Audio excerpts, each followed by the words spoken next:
Сәлеметсіздер ме, құрметті оқушылар? Бүгінгі сабақтың тақырыбы гимнастика.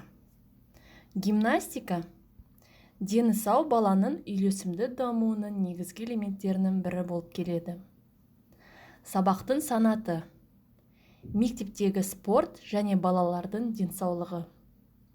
Сабақтың мақсаты: гимнастика сабағының ережелері мен әдіс-тәсілдерін негізге ала отырып, жалпы және арнайы төзімділікті, күшті, икемділікті, шыдамдылықты, жылдамдықты, ептілікті дамыту.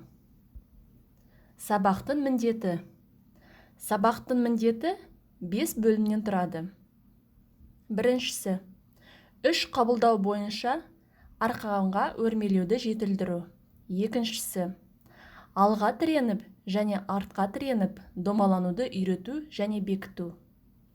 Үшіншісі, биік кермеде ұлдарға, қысқа кермеде қыздар үшін көтерілуді жетілдіру. Төртіншісі, қысқа секірме арқылы секіруді жетілдіру. Бесіншісі, өзіндік дене шынықтыру жаттығуларына дағдыларды тәрбиелеу. Гимнастика арнайы жаттығулар жүйесінен тұратын, адам денсаулығын нығайту және оның денесінің үйлесімді дамуы үшін қолданылатын дене шынықтыру мен әдістемелік тәсілдер.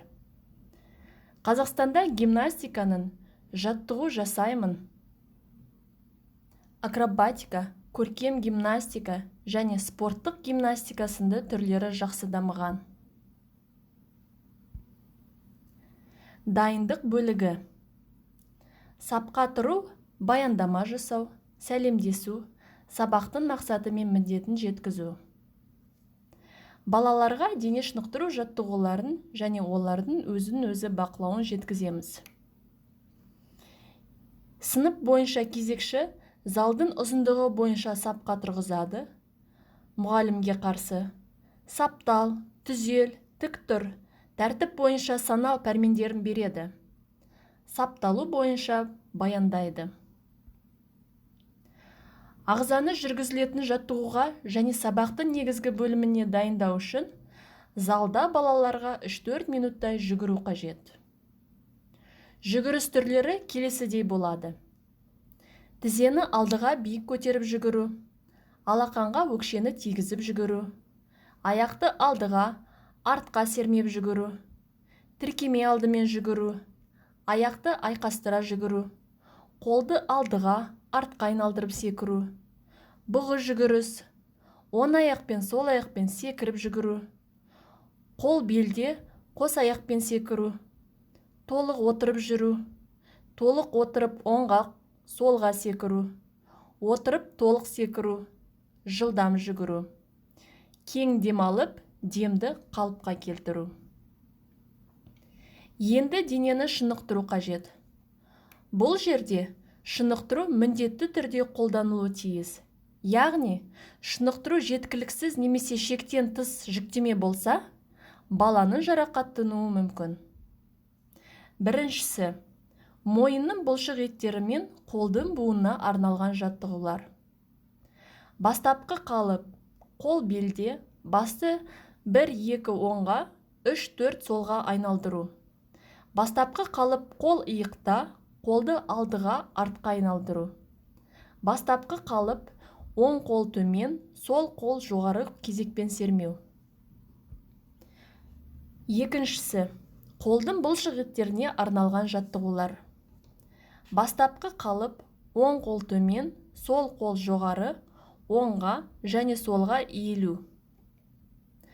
Бастапқы қалып, оң қол белде, белді оңға және солға айналдыру. Бастапқы қалып, оң қолды сол аяққа, сол қолды оң аяққа сермеу.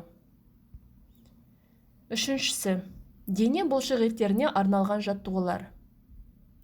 Оңға иілу, бастапқы қалыпқа келу, солға иілу, бастапқы қалыпқа келу. Осы жаттығуларды 3-4 рет қайталау керек.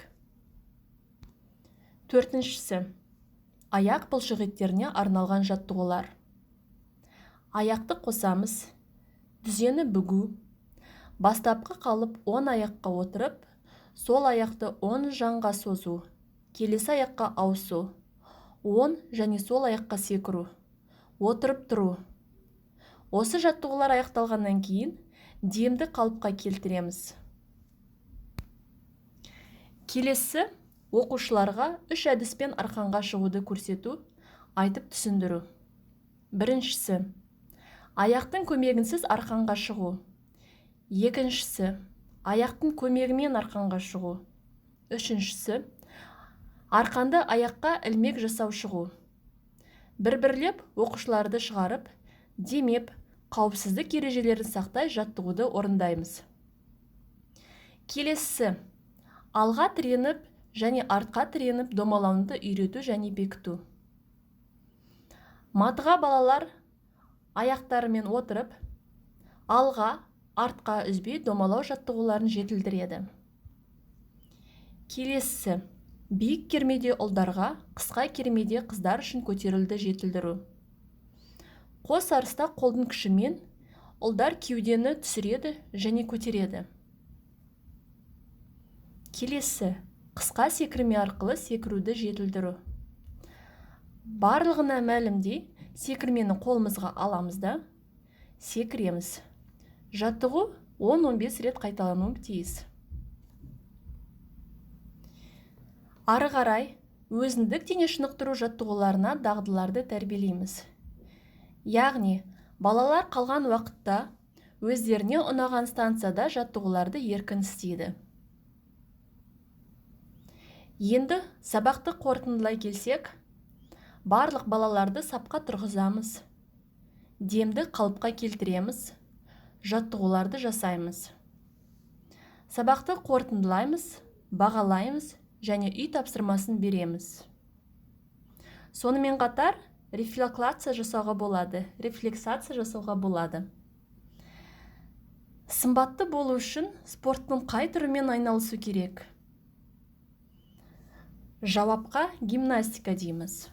Гимнастика түрінің атауға болады. Олар қарапайым немесе негізгі гимнастика, спорттық мақсаттағы гимнастика, жеке мақсатқа бағытталған гимнастика. Осымен бүгінгі сабағымыз аяқталды. Назар қойып тыңдағандарыңызға рахмет. Сау болыңыздар.